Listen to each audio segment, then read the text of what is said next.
నాగర్ కర్నూలు జిల్లా కల్వకుర్తి నియోజకవర్గంలోని పలు అభివృద్ధి కార్యక్రమాలకు శంకుస్థాపన ప్రారంభోత్సవ కార్యక్రమం పాల్గొన్న కల్వకుర్తి ఎమ్మెల్యే కసిరెడ్డి నారాయణ రెడ్డి ఈ సందర్భంగా ఆయన మాట్లాడుతూ జూపల్లి నుండి నెమలికొంట తండా వరకు రైతన్నుల కోరిక మేరకు 9 కోట్ల రూపాయలతో రోడ్డు ప్రారంభోత్సవం చేయడం జరిగిందని రైతన్నులకు మాట ఇచ్చిన ప్రకారం 2,70,00,000తో బీటీ రోడ్డు జూపల్లి గ్రామం నుండి నెమలికొంట తండా వరకు 3 కిలోమీటర్ల వరకు ప్రారంభోత్సవం చేయడం జరిగిందని జూపల్లి నుండి వంగూరు గేట్ వరకు 3 కిలోమీటర్లు 9 కోట్ల రూపాయల వ్యయంతో ఆర్ఎంబి నిధుల ద్వారా బీటీ రోడ్డు శంకుస్థాపన చేశారు. అంతేకాకుండా జూపల్లి గ్రామంలో రేషన్ కార్డుల పంపిణీ కార్యక్రమంలో పాల్గొని గ్రామ కాంగ్రెస్ పార్టీ నాయకుల ద్వారా 25 మందికి రేషన్ కార్డులు పంపిణీ చేశారు. కల్వకుర్తి మార్కెట్ యార్డ్ లో 49 లక్షల రూపాయల వ్యయంతో షాపింగ్ కాంప్లెక్స్ మరమ్మతులు శంకుస్థాపన చేశారు. మాజీ ఎమ్మెల్యే జయపాల్ యాదవ్ ను కమిషన్ల కోసం తాను పనిచేసి తన లక్ష్యం ధ్యేయం కల్వకుర్తి అభివృద్ధి అనే లక్ష్యంగా ముందుకెళ్తున్నామని ఆయన అన్నారు. ఈ కార్యక్రమంలో మార్కెట్ చైర్మన్ సంజీవ్ యాదవ్, రాష్ట్ర pollution number Thakur Balaji Singh party నాయకులు ఉన్నారు. అయితదని మేము స్వచ్ఛందంగా అంటే అందరం తరపున నమ్ముతూ ఈ అవకాశం ఇచ్చిన ఇవ్వండి. మిమ్మల్ని అడిగింది ఏంది, మా డబ్బులు మాకు ఏమని అడుగుతా ఉన్నాము. ఇప్పుడు ఇచ్చిన 2,70,00,000 ప్లస్ 49 కాకుండా మా 6 కోట్లు మాకు ఇస్తే చాలని చెప్పేసి గట్టిగా అడగడం జరిగింది. వాళ్ళు ఆ రోజు ఎట్లా పడితే అట్లా అనాగరికంగా అంటే ఇక్కడ ఉన్న వాళ్ళు ఎవరిది నడిస్తే వాడు నడిపించుకోండు. నేనే రాజు నేనే మంత్రి తరహా ప్రభుత్వం నడిస్తే ఇక్కడ ఉన్నటువంటి మంత్రులు కూడా వాళ్ళు ఇష్టారీతిన ఇక్కడ ఉన్నటువంటి డబ్బును తీసుకునేది. అట్లా కాకుండా మన ప్రాంత రైతులకు ఉపయోగపడే విధంగా రాబోయే కాలంలో విపరీతంగా పంటలు పండుతాయి కాబట్టి మన పైసలు మనం తెచ్చుకొని మన రైతుల కోసం గోడౌన్లు కానీ, ఇప్పుడు మనోహర్ గారు చెప్పినట్లు రెస్ట్ హౌస్ కానీ, అట్లాగే ఇక్కడ భోజన సదుపాయం కానీ, ఇక్కడ వచ్చిన రైతు అరగాలం కష్టపడతాడు కానీ మార్కెట్కి వస్తే మంచిగా అమ్ముకొని సంతోషంగా బుక్కెడు అన్నం తిని మంచిగా పోయేటట్లుగా ఫెసిలిటీ చేసుకోవడం కోసం ఉపయోగపడుతుంది. కాబట్టి ఎమ్మెల్యే గారు వీలైనంత ఎంత గట్టిగా అడిగారంటే మాకు ఇవ్వాల్సిందే, ఎట్టి పరిస్థితుల్లో మన అందులో నో కాంప్రమైజ్ అని చెప్పారు. కాబట్టి ఆ పైసలు వచ్చిన తర్వాత ఇంకా మార్కెట్ని అభివృద్ధి చేయాల్సిందిగా సంజీవ్ యాదవ్ గారు, మహిళా సంజీవ్ యాదవ్ గారిని కోరుతా ఉన్నా. ఇకపోతే గత ప్రభుత్వంలో మేము రైతు పక్షపాతి అని అన్నారే కానీ రైతుల కోసం 1-2 స్కీములు మంచిగా పెట్టలేదండి. కానీ ప్రజాధనాన్ని ఎంత పెద్ద ఎత్తున దుర్వినియోగం చేశారో అది కూడా గమనించాలి. ఈ గవర్నమెంట్ వచ్చిన తర్వాత నిజంగా రైతు ఎవరైతే పంటలు పండిస్తారో వాళ్లకు సన్నబియ్యం పండించిన వాళ్ళకు ఒక ఎకరానికి ఒక 25 పుట్లో 30 పుట్లో పండినట్లయితే, క్వింటాలు పండినట్లయితే ప్రతి క్వింటాల్కు ఒక 500 రూపాయలు బోనస్ ఇస్తా ఉంటారు. అంటే అదే 15,000 కంటే ఎక్కువ అవుతుంది.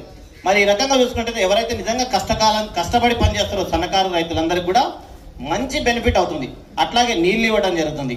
ఎక్కడ కూడా ఎంత అంటే 6-7-8 లక్షల కోట్ల అప్పులు చేసిపోయినా నెలకు ఒక 6,000 కోట్ల రూపాయలు మిత్తిలు వడ్డీ కట్టినప్పటికి కూడా రైతులకు ఇవ్వాల్సినటువంటి ప్రతి విషయంలో గవర్నమెంట్ కాంప్రమైజ్ కాలే.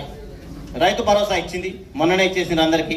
అట్లాగే గత ప్రభుత్వంలో మేము రుణమాఫీ చేస్తామని చెప్పి వడ్డీ మాఫీ మాత్రం చేసి ఆ వచ్చిన అసలుకు ఉన్నటువంటి వడ్డీని మాత్రం తీసుకున్నారు.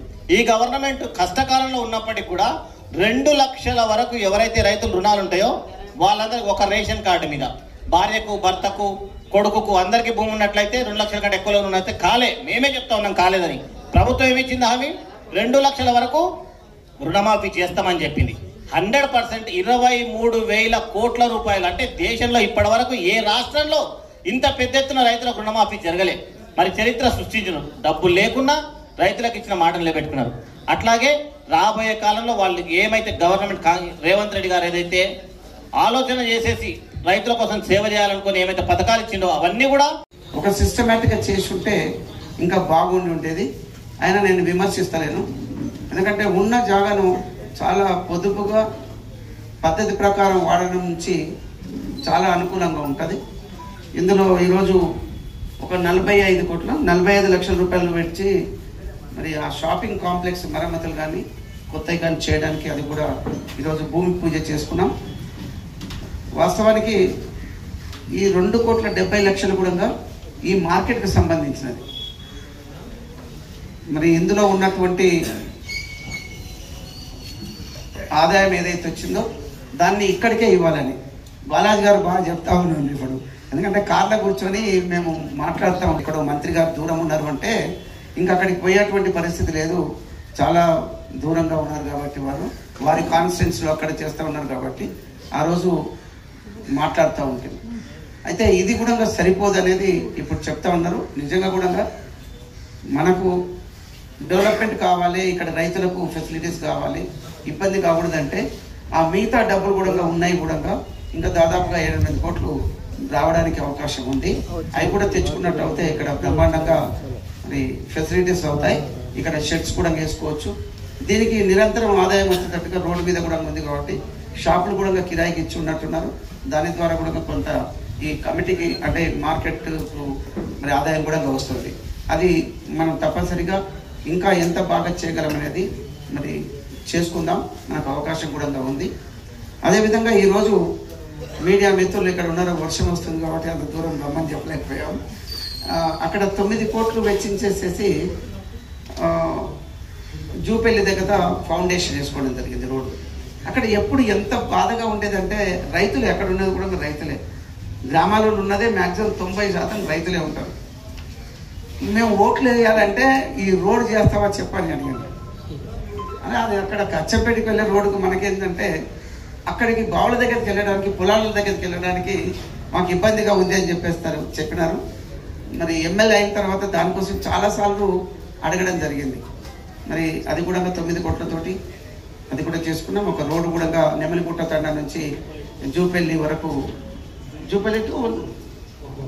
జూపల్లి నుంచి నెమలిగుట్ట తండాకు అక్కడ కూడా 2 కోట్ల పైచీలకు 2,70,00,000 కూడా ఆ రోడ్డును కూడా ఈరోజు ఇనాగ్రేషన్ చేసుకున్నాం. బాలాజీ గారే చేశారు, కొబ్బరికాయ కొట్టాడు. గతంలో అంటే ఎప్పుడో 30 ఏళ్ల కింద 20 ఏళ్ల కింద నేను మాట్లాడుతున్నాను.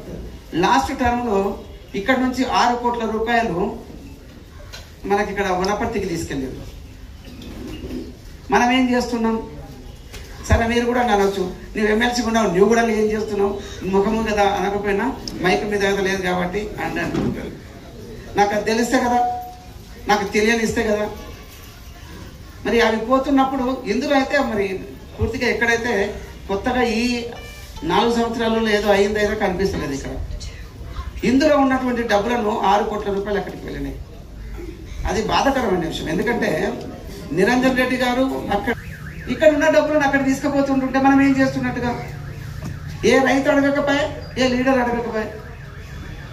ఈరోజు చేస్తున్నప్పుడు రకరకాలుగా మాట్లాడుతున్న వాళ్ళు కూడా ఉన్నారు. సరే ఎవరు ఎన్ని మాట్లాడినా నా ఆలోచన ఒకటే, కల్వకుర్తి అభివృద్ధి, ఈ రైతులు ముఖ్యంగా బాగుపడాలి.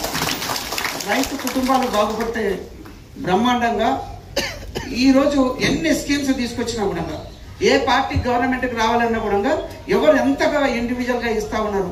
ఇండివిజువల్ ఎందుకు కోరుకుంటున్నారు ఈరోజు అంటే బీదరికంతో వాళ్ళకి ఆ ఇల్లు గడుపుకోవడానికి, అంటే పూట గడవడానికి వస్తానికి, లేదు ఆ పిల్లల చదువుల కోసం, దేనికోసమైనా కూడా ఖర్చు పెట్టుకోవడానికి ఇంకా మా గవర్నమెంట్ ఏమిస్తుంది అని చెప్పేసి ఆలోచన చేస్తూ ఉన్నారు. వాళ్ళకి మేము ఓట్లు వేస్తామంటున్నారు. నేను ఇప్పటివరకు చెప్పినాను, జూపల్లిలో మీరు ఈ రోడ్డు వేపిస్తే మేము ఓట్లు వేస్తాం, గుండు గుత్తగా వేస్తాం. మేము వెంకటయ్య గారు ఉన్నారా ఇక్కడ?